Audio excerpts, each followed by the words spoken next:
उलेमाए हिंद के प्रमुख मौलाना महमूद मदनी जी, जिन्होंने आज भोपाल में एक बहुत बड़े बैठक में जिस प्रकार से भाषण दिया है वह न केवल भड़काऊ है अपितु देश को विभाजन की ओर लेने की उनकी कुचेष्टा है। उनका कहना कि जिहाद होना चाहिए, जब जब जुल्म होगा तब तब जिहाद होगा, मुझे लगता है यह बहुत ही अनुचित शब्द है, बहुत ही अनुचित वाक्य है।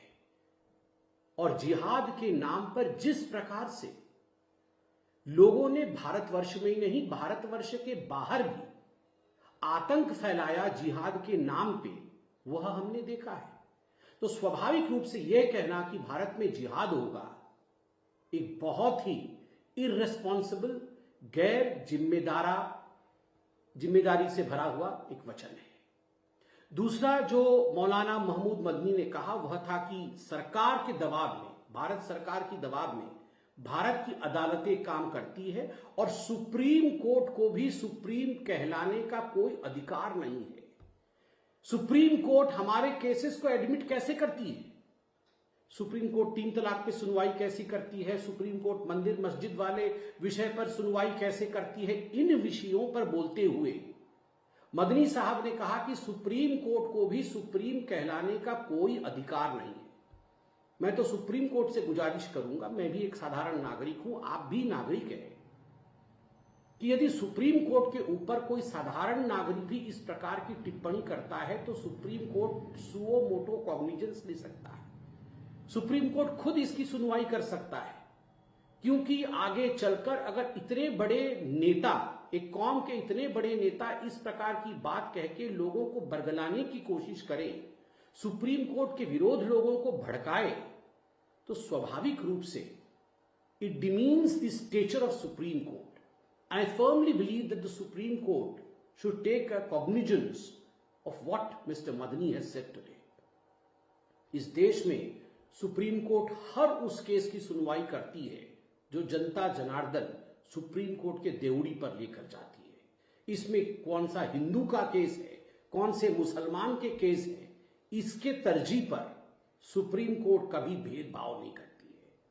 तीसरा विषय, बड़े दुख के साथ मुझे कहना पड़ रहा है कि मौलाना मदनी जी ने भोपाल के अपने उस भाषण में यह भी कहा कि जो मुर्दा कौमें हैं वो झुक जाती है, वो सरेंडर कर देती है, और जो जिंदा कौम है वो आवाज उठाती है, वो आंदोलन करती है। और उदाहरण दिया वंदे मातरम का, कि लोग वंदे मातरम बुलवाना चाहते हैं और मुर्दा कौमें झुक जाती है और जिंदा कौमें झुकती नहीं है। मैं मदनी साहब को याद दिलाना चाहूंगा और कहना चाहूंगा कि मदनी साहब, वंदे मातरम किसी धर्म का नहीं है। वंदे मातरम इस मिट्टी का सुगंध है, हिंदुस्तान का सुगंध है वंदे मातरम। हिंदुस्तान की वह बोली है, मां भारती की वह बोली है वंदे मातरम, जिस बोली को अपनाते हुए न जाने कितने असंख्य लोगों ने अपना बलिदान दिया ताकि आज हम स्वाधीनता के सांस को, स्वाधीनता के वातावरण में हम सांस ले सके, ताकि हम स्वतंत्र हो सके।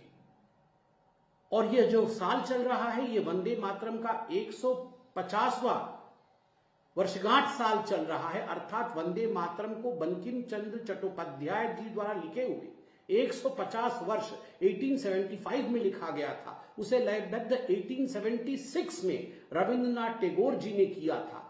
1950 में उसे नेशनल सॉन्ग के रूप में स्वीकार किया गया था। और आज जब हम वंदे मातरम को प्रतिष्ठित कर रहे हैं, उसका महिमा मंडन कर रहे हैं, आज हम जब उसे पूरे देश में गा रहे हैं, तो इसमें जिंदा कौम और मुर्दा कौम ला करके वंदे मातरम के खिलाफ भड़काना, यह मदनी साहब और उनके साथियों का विभाजनकारी नीतियों को ही दर्शाता है। मुझे तो बड़ा आश्चर्य लगा है कि मदनी साहब ने आज यह भी कहा है कि मुसलमानों के लिए जिहाद बहुत पवित्र है और जब भी उनको लगता है कहीं जुल्म हो रहा है तो वो जिहाद करना चाहिए।